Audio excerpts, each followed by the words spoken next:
Are you looking for gear that can keep up with your active and adventurous dog? Look no further than Synology Warehouse.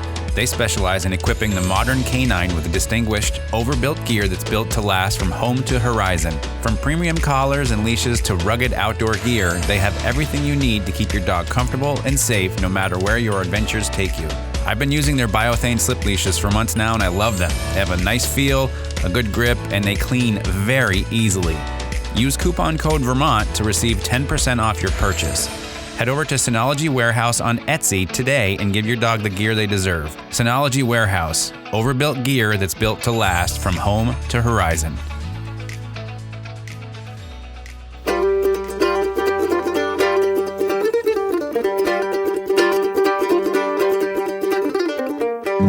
Time again for Talking Dogs with Ian Grant, owner of Vermont Dog Boarding and Behavior, VFW Drive Hyde Park. It's the show that delves into the training, socializing, behavior, nutrition, and wellness of your dog. Brought to you by Guy's Farm and Yard, with locations in Morrisville, Montpelier, Williston, and St. Albans.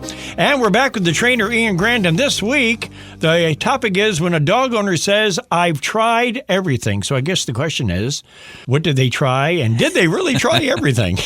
Yeah, and oftentimes, if we keep this on the easy part of it, when somebody's trying to teach their dog how to, walk nicely next to them and be a nice structured walk, and they say they've tried everything, but usually they've tried 3 or 4 things, which I give them all the credit in the world. Their intentions are good. It's not like they're trying to make this a miserable experience for their dog. I mean, all dog owners want to take ownership, so to speak, of their dog's behavior and the way the dog develops. So you do give them credit for that. Absolutely. I'm certainly not talking down on them.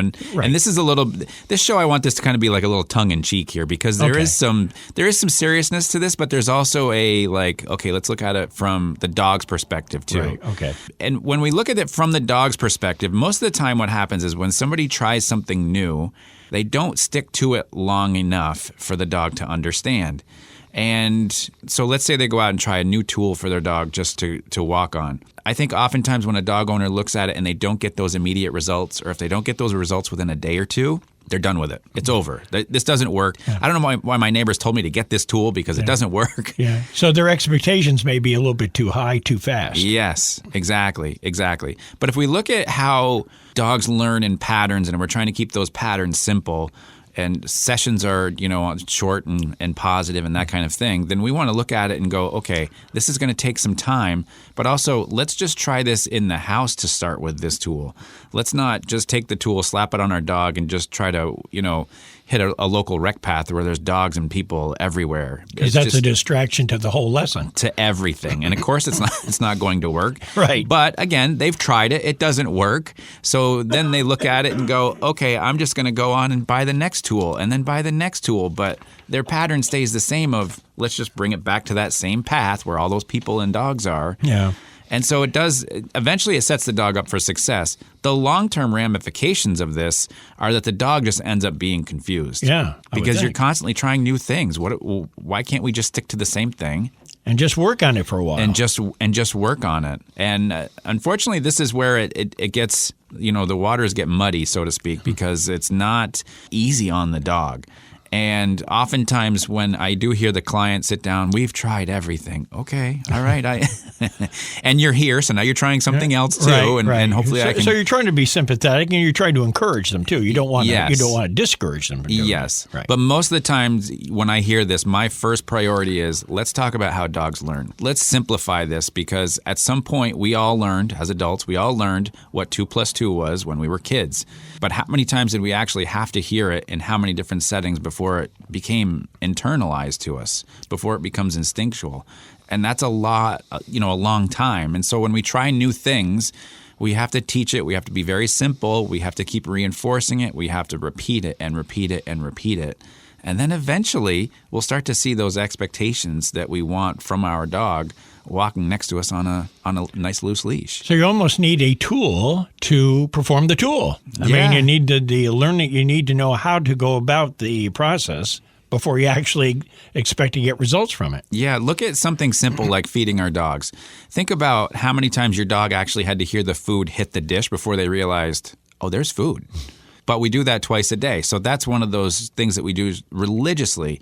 And then it turns into, when I hear the hand in the bag wrestling around and digging for the food, great. When I hear the pantry door open, great. And they just kind of keep rewinding backwards, and pretty soon it's, he's walking towards the pantry. Yeah. So it's got to be feeding time. So when we look at things as consistent as that, if we're that consistent with teaching our dogs how to walk, we'd make some serious strides. Yeah. And even though you may think that, okay, they've got it, time to move on, but you don't want to just forget about move on to the next one and then expect them to think, well, they're still going to remember the first one. Well, maybe they will, but you still you can't forget to keep working on the first tool. Yeah. Look, we're all guilty, and I am too, of going too far too fast. Meaning, okay, you're good with this. You're good with my stay command from a foot away. I'm just going to run down to the end of the driveway and see if you'll still stay. Yeah. Like it doesn't work that way. It takes some time.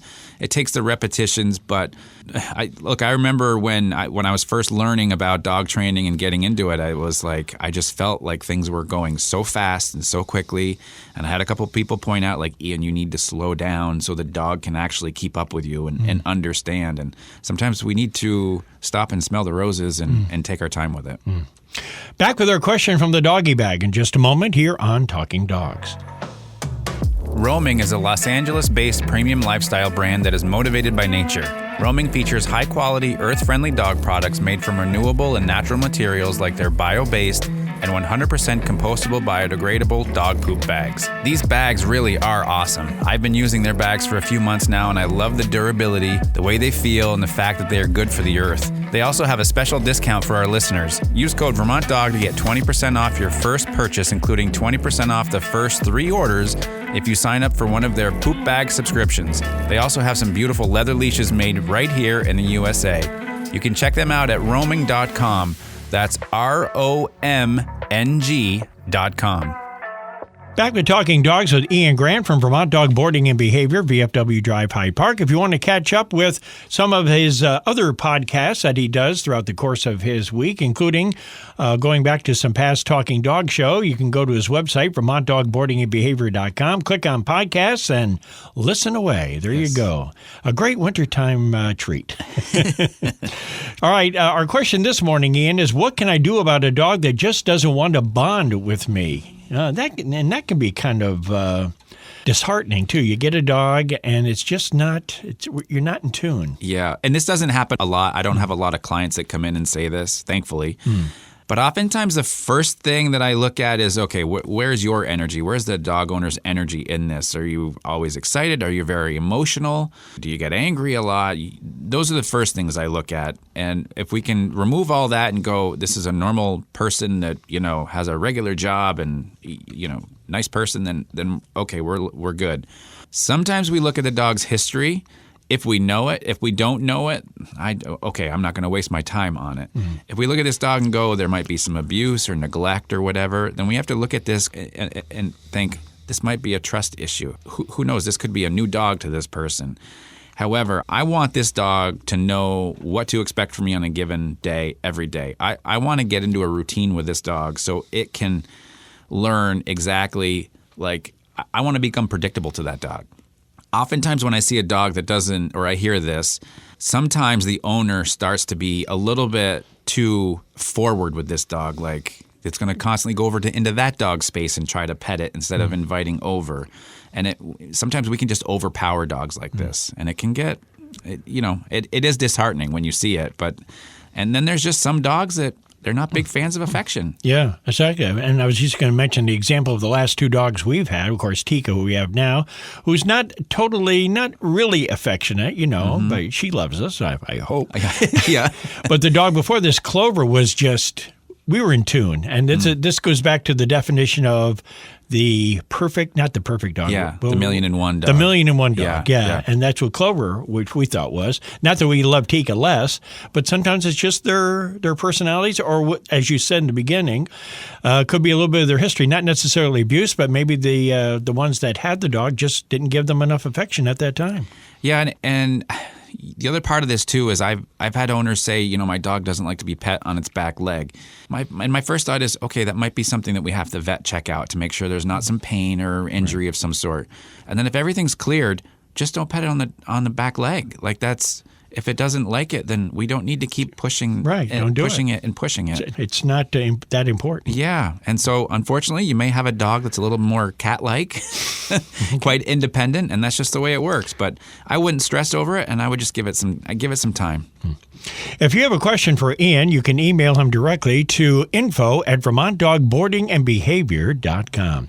Next week, my dog won't come when I call them. Do you ever get that question? No, never. I thought all dogs come back. How can that be? Literally, if I had a nickel for every time I heard that. Yeah, you'd be retired in Hawaii. Yeah, we'd be on the beach doing this show.